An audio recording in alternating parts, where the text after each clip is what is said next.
जय जोहार, नमस्कार। दैनिक छत्तीसगढ़ चैनल देख रहे हैं आप और छत्तीसगढ़ प्रदेश की आज की तमाम सभी महत्वपूर्ण बड़ी खबरों की शुरुआत आज की पहली बड़ी खबर के साथ। छत्तीसगढ़ की राजनीति में चल रहे उथल पुथल के बाद आखिरकार विष्णुदेव साय छत्तीसगढ़ के चौथे मुख्यमंत्री के पद पर शपथ ग्रहण कर लिए। अरुण साव और विजय शर्मा को डिप्टी सीएम बनाया गया, तो वही शपथ ग्रहण के बाद साय ने मंत्रालय पहुंचकर अपना कार्यभार संभाला।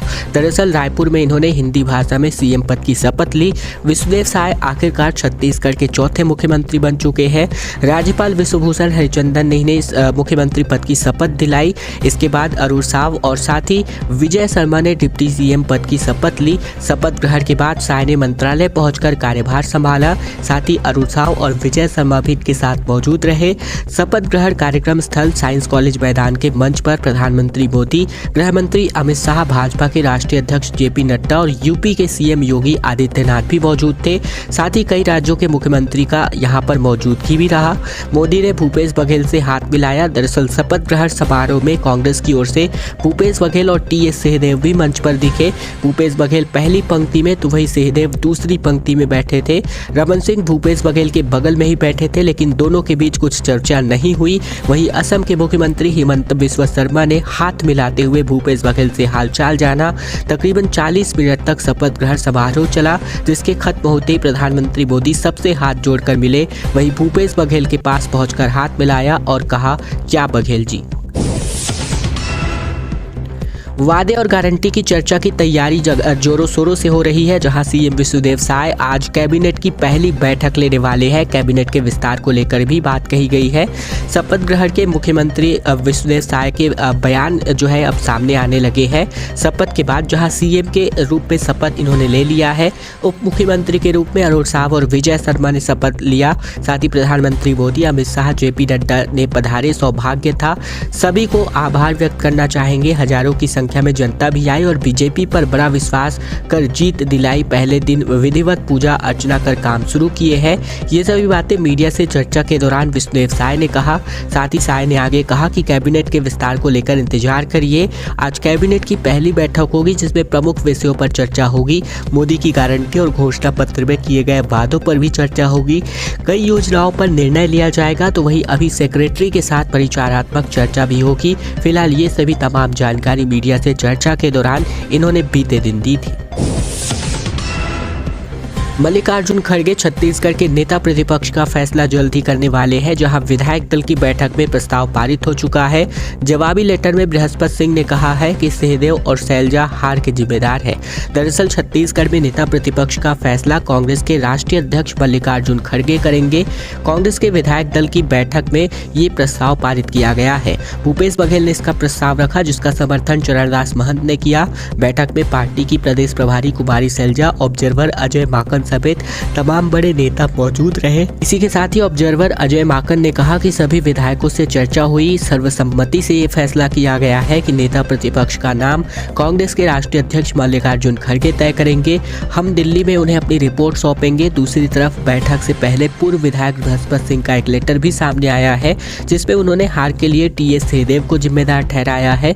बृहस्पति सिंह ने प्रदेश प्रभारी कुमारी शैलजा पर लगाए गए पुराने आरोप भी वापस से दोहराए हैं। शराब और मांस का सेवन करने वालों के लिए जो है खबर आ रही है, क्योंकि अब शुष्क दिवस की घोषणा जो है सरकार ने की है। शराब और मीट दुकानें जो है इस दिन जो है बंद रहने वाली है। छत्तीसगढ़ में शराब और मांस का सेवन करने वाले लोगों के लिए बड़ी खबर है, जहां शासन ने गुरु घासीदास जयंती के अवसर पर आगामी सोमवार 18 दिसंबर 2023 को शुष्क दिवस का ऐलान किया है, जहां प्रदेश की सभी देसी और अंग्रेजी शराब की दुकानें, पशुवध गृह और मांस बिक्री दुकानों को बंद रखने का आदेश छत्तीसगढ़ सरकार की ओर से जारी है। इसी के साथ ही मांस व मछली की दुकानों को भी बंद रखने का आदेश जारी हुआ है। जानकारी के मुताबिक वाणिज्यिक कर यानी कि आबकारी विभाग के द्वारा शुष्क दिवस और नगरीय प्रशासन एवं विकास विभाग की ओर से पशुवध गृह को बंद रखने के संबंध में मंत्रालय से आदेश जारी हुआ है।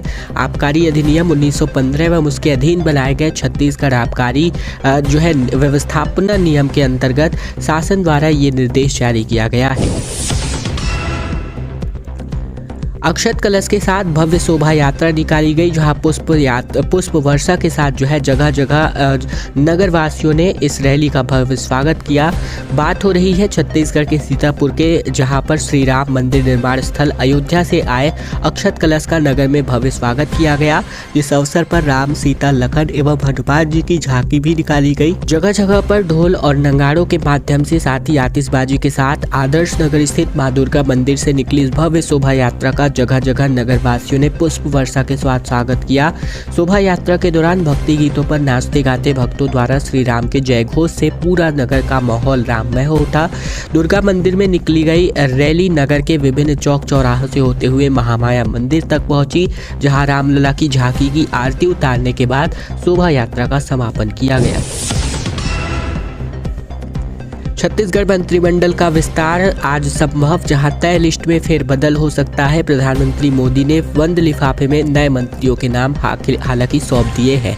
छत्तीसगढ़ में बीते दिन विष्णुदेव साय ने मुख्यमंत्री पद की शपथ ली। प्रदेश के चौथे और भाजपा से पहले आदिवासी मुख्यमंत्री के पद पर इन्होंने शपथ ली।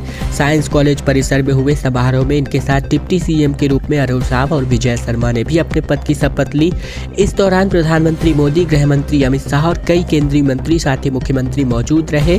प्रदेश में अब साय कैबिनेट के भावी मंत्रियों के नाम पर चर्चाएं होनी लाजमी है और चर्चाएं होनी शुरू भी हो चुकी है, जिसको लेकर बीजेपी और राजभवन के सूत्रों के अनुसार बात करें तो साय कैबिनेट के नए मंत्रियों का शपथ ग्रहण समारोह 16 दिसंबर को हो सकता है, क्योंकि इसी दिन शाम 4 बजे से खरमास लग रहा है। खरमास में शुभ काम नहीं होते और ऐसे में पार्टी कार्यक्रम से पहले ही इसको करना चाहती है। चर्चा थी कि पार्टी ने मंत्रियों के नाम तय कर लिए हैं, लेकिन मुख्यमंत्री के शपथ ग्रहण के बाद प्रधानमंत्री मोदी बंद लिफाफा दे गए। पार्टी सूत्रों के अनुसार बात करें तो इस लिफाफा में नए मंत्रियों के नाम है। लिफाफा मिलने के बाद पार्टी ने नए सिरे से तैयारी करना शुरू कर दिया है। राजभवन सूत्रों के अनुसार बात करें तो 13 दिसंबर को सीएम, डिप्टी सीएम के साथ मंत्रियों की शपथ ग्रहण समारोह होना था। मंगलवार रात 12:30 बजे राजभवन सचिवालय को इसकी जानकारी भी भेजी गई थी, जहां मंत्रियों की लिस्ट प्रदेश के एक दिग्गज नेता के मुताबिक बनी गई थी। और ऐसे में बात करें तो कहा जा रहा है कि यह बात दिल्ली में बैठे नेताओं को नागवार गुजरी है। छत्तीसगढ़ के मुख्यमंत्री की शपथ से पहले आईडी ब्लास्ट में नारायणपुर में एक जवान के शहीद होने की खबर है। एक घायल भी हुआ है। 3 दिन में अलग अलग कुल 6 धमाके में बात करें, अलग अलग धमाके में तो 6 जवान अभी तक जख्मी हुए हैं। छत्तीसगढ़ में सीएम के पद की शपथ ग्रहण से ठीक पहले आईडी ब्लास्ट के माध्यम से नक्सलियों ने एक जवान शहीद कर दिया, जहां एक जवान घायल है। घायल जवानों को अस्पताल में भर्ती करा दिया गया है। बताया जा रहा है कि आमदई खदान के पास सीएफ के जवान सर्चिंग पर निकले थे और इसी दौरान आईडी ब्लास्ट हुआ। मामला छोटे डोंगर थाना क्षेत्र का बताया जा रहा है। ब्लास्ट के मुताबिक बात करें तो शहीद जवान कमलेश साहू जांजगीर चांपा जिले के हसौद गांव का रहने वाला था। पिछले 3 दिन में हुई अलग अलग घटनाओं में अब तक 6 जवान घायल हुए हैं, जबकि एक जवान के शहीद होने की भी खबर आ रही है।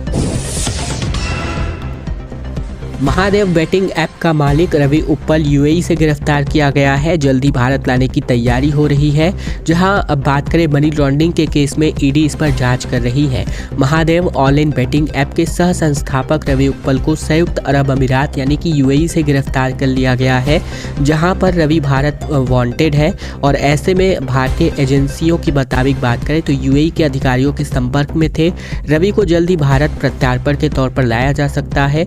प्रवर्तन निदेशालय के कहने के अनुसार बात करें तो इंटरपोल ने रवि उप्पल के खिलाफ पहले से ही रेड कॉर्नर नोटिस जारी किया गया था। माना जा रहा है कि इसके बाद सौरभ चंद्राकर की गिरफ्तारी भी जल्द की जा सकती है। पुलिस को उसकी लोकेशन की जानकारी मिल चुकी है। महादेव ऐप छत्तीसगढ़ में बड़ा चुनावी मुद्दा रहा था और इसी बीजेपी ने अपने आरोप पत्र और चुनावी घोषणा पत्र में भी शामिल किया था। पार्टी ने सरकार बनने पर कड़ी कार्यवाही का ऐलान भी किया था। साय कैबिनेट में बिलासपुर संभाग से इस बार दावेदारी काफी मजबूत होती नजर आती है। जहां अरुण साव डिप्टी सीएम पहले ही बन चुके हैं, तो अमर या फिर कौशिक को मंत्रिमंडल में मौका दिया जा सकता है। कुल मिलाकर 7 लोगों की दावेदारी मजबूत होती बिलासपुर संभाग से नजर आ रही है। विष्णुदेव साय ने मंत्रिमंडल में बिलासपुर संभाग का दबदबा रहने की पूरी संभावना है। अरुण साव अगर डिप्टी सीएम बनाए जाते हैं यानी कि बन गए हैं, तो अब बिलासपुर से अमर अग्रवाल और धर्मलाल कौशिक में से एक को ही मंत्रिमंडल मंत्रिमंडल में जगह मिल सकती है, तो वहीं रायगढ़ और कोरबा और साथ ही मुंगेली जिले से भी मंत्री बनाए जा सकते हैं। जांजगीर चांपा जिले को छोड़ दे तो हर जगह से कैबिनेट मंत्री के पद के दावेदार हैं। कांग्रेस सरकार के 5 साल के कार्यकाल में बिलासपुर उपेक्षित रहा, क्योंकि यहाँ पहली बार विधायक बनने वाले शैलेश पांडे पूरे 5 साल विपक्षी विधायक की भूमिका में रहे। तो वहीं तखतपुर से पहली बार विधायक बनी रश्मि सिंह को संसदीय सचिव का पद मिला और अब भाजपा की सरकार आते ही दिग्गज नेताओं के चुनाव जीतने पर एक बार फिर से मंत्रिमंडल में बिलासपुर जिले का रुतबा बढ़ने वाला है। अरुण साव छात्र जीवन से लेकर अखिल भारतीय विद्यार्थी परिषद के पदाधिकारी भी रहे, प्रदेश अध्यक्ष और ओबीसी फेस भी है। और ऐसे में अगर बात करें तो ओबीसी फेस के तौर पर इनको जो है डिप्टी सीएम का पद इस बार दिया गया है। वहीं अमर अग्रवाल की बात करें तो पार्टी में बेदाग और एक अनुभवी चेहरे के तौर पर उभर कर नजर आते हैं। धरमलाल कौशिक की बात करें तो पार्टी का एक अनुभवी और ओबीसी चेहरा देखने को मिलता है। इसके अलावा धरमलाल कौशिक की बात करें तो ओबीसी कुर्मी वर्ग के बड़े नेता है। ओपी चौधरी जो प्रशासनिक अनुभव और ओबीसी फेज है। इसके अलावा बात करें धर्मजीत सिंह की तो अनुभवी चेहरे के तौर पर इनको उभारा जाता है। पुन्नू लाल मोहरे जो एससी वर्ग से आते हैं, पार्टी का एक बड़ा चेहरा है, काफी लंबा इनका राजनीतिक अनुभव। जबकि लखनलाल देवांगन की बात करें तो पिछड़ा वर्ग और जिलेवार समीकरण में काफी फिट नजर आते हैं। तो ये सब अनुभवी चेहरे हैं जो बिलासपुर से अपनी दावेदारी काफी मजबूत करते दिखाई देते हैं। गौ माता की करुण पुकार सुनने देश की हर सरकार ये कहना है जगतगुरु शंकराचार्य का, जहां ब्रह्मा जी ने सबसे पहले गौ माता का निर्माण किया। इसके अलावा इनका कहना है ज्योति पीठाधीश्वर जगतगुरु शंकराचार्य स्वामी अविमुक्तेश्वरानंद ने कहा कि गाय भारतीय संस्कृति की आत्मा है। महाभारत जो कि अनुशासन पर्व 145 के अनुसार सृष्टि की रचना इच्छुक ब्रह्मा जी ने सबसे पहले गौ माता का निर्माण किया। इसके अलावा अविमुक्तेश्वरानंद ने कहा कि पोषण के अपने इसी युग से गाय विश्व माता कहलाई। इसी वेदों और पुराणों के माध्यम से ही सबको पालन पोषण करने वाली काटने और जो है खाने का चलन हो रहा है, जो कि भारतीय कृतज्ञ संस्कृति पर कलंक की तरह है। और इसको लेकर के सरकार से इन्होंने आग्रह किया है कि गौ माता की हत्या को बंद किया जाए। बता दें कि इन दिनों जो है शंकराचार्य अविमुक्तेश्वरानंद सरस्वती फिलहाल छत्तीसगढ़ के रायपुर दौरे पर है। हाई कोर्ट ने अलायंस एयर के एमडी से जवाब तलब किया है, जिस पर बिलासपुर दिल्ली विमान सेवा को बंद करने पर जो है जवाब तलब किया गया है। कंपनी के एमडी या फिर वाइस प्रेसिडेंट को इसकी जानकारी देने को कहा गया है। बिलासपुर से दिल्ली के बीच सीधी विमान सेवा को बंद करने के मामले में हाई कोर्ट ने अलायंस एयर कंपनी पर जमकर नाराजगी जाहिर की है। विमानन कंपनी की ओर से पैरवी करने के लिए मौजूद अधिवक्ता से कोर्ट ने कहा कि कंपनी या फिर एमडी या फिर वाइस प्रेसिडेंट या फिर दोनों में से कोई भी उपलब्ध हो, शपथ पत्र के साथ अपना जवाब पेश करे। जवाब में इस बात की स्पष्ट जानकारी दे कि पर्याप्त संख्या में यात्री मिलने के बाद भी क्यों विमान सेवा बंद कर दी गई। केस की अगली सुनवाई हालांकि 17 जनवरी को होगी। अधिवक्ता संदीप दुबे और कमल दुबे ने अपने अधिवक्ताओं के माध्यम से छत्तीसगढ़ हाई कोर्ट में अलग अलग जनहित याचिका दायर कर बिलासपुर एयरपोर्ट के माध्यम से विकास के साथ ही नाइट लैंडिंग की सुविधा की मांग की थी। अवैध कब्जे पर लगातार प्रशासन का बुलडोजर चलता दिखाई दे रहा है, जहां 1 एकड़ जमीन को कब्जा मुक्त करवाया गया। खबर कोरबा शहर से आ रही है, जहां छत्तीसगढ़ में सत्ता परिवर्तन होने के साथ ही अवैध कब्जों पर बुलडोजर चलना शुरू हो गया है। हालांकि इस पर अब राजनीति भी तेज हो गई है। भाजपा पर बड़े वर्ग के लोगों पर आरोप, यानी कि बड़े वर्ग के लोगों को लाभ पहुंचाने का आरोप भाजपा पर कांग्रेस के द्वारा लगाया जा रहा है। इसी के साथ ही बात करें तो यहाँ पर इसी कड़ी में नगर निगम और जिला प्रशासन की टीम ने मिशन स्कूल के पीछे मुख्य मार्ग पर सरकारी जमीन पर जो है हुए अवैध कब्जे को तोड़ दिया है। टायर की दुकान की आड़ में कई एकड़ जमीनों पर कब्जा किया गया था। शिकायत मिलते ही प्रशासन के अधिकारी हरकत में आए और बुलडोजर लेकर मौके पर पहुंचे। अवैध कब्जे को तोड़ा गया। कार्यवाही के दौरान विवाद की स्थितियां भी निर्मित हुई। नगर निगम तोड़ू दस्ता प्रभारी योगेश राठौर के मुताबिक शिकायत मिली थी कि सभी को नोटिस जारी करके गया था। इसके बाद भी अवैध कब्जा किया जा रहा था, जिस पर नगर निगम के विरुद्ध जो है नगर निगम के द्वारा इन पर कार्यवाही की गई है। और अब खबर रायपुर से आ रही है, जहां राजधानी के इलाके में इन दिनों भीषण आग लगी हुई है। दरअसल बात करें तो राजधानी के लोधीपारा स्थित बाजार के कई दुकानों में भीषण आग लगी है। आग लगने की वजह से आसपास के इलाके में हड़कंप की स्थिति है। इसके अलावा बात करें तो जानकारी के मुताबिक लोधीपारा स्थित बाजार समृद्धि स्थित सब्जी दुकान में अचानक से आग लग गई। धीरे धीरे आग की लपटें बढ़ने लगी, अन्य दुकानों तक फैल गई। दुकानों में रखा सामान ब्लास्ट होने लगा, तो वहीं मौके पर पहुंचे लोगों ने आग बुझाने की कोशिश की, जिसमें सफलता नहीं मिलने के बाद फायर ब्रिगेड की टीम को इसकी सूचना दी गई, जिसके बाद दमकल की टीम मौके पर पहुंची और आग पर काबू पाया गया। शॉर्ट सर्किट एक बड़ी वजह माना जा रहा है आग लगने की आशंका जताने के लिए। अग्निवीर में भर्ती के लिए छत्तीसगढ़ में परीक्षा का आयोजन 15 तारीख से होगा। प्रदेश भर से तकरीबन 7,000 प्रतिभागी इसमें शामिल होंगे। एसपी ने कहा कि दलालों के झांसे में युवाओं को नहीं आना चाहिए। जिले में पहली बार अग्निवीर थल सेना के लिए भर्ती परीक्षा का आयोजन हो रहा है और इस शारीरिक दक्षता परीक्षा में प्रदेश के 33 जिलों में से बात करें तो 7,000 के करीब प्रतिभागी शामिल होंगे। 15 दिसंबर से 23 दिसंबर तक आयोजित होने वाले इस राज्य स्तरीय परीक्षा के लिए जांजगीर चांपा जिला प्रशासन, पुलिस के साथ सेना ने अपनी तैयारियां पूर्ण कर ली है। जांजगीर चांपा के पुलिस ग्राउंड को परीक्षा के लिए सेना के जवान अपनी सुरक्षा में ले लिए हैं।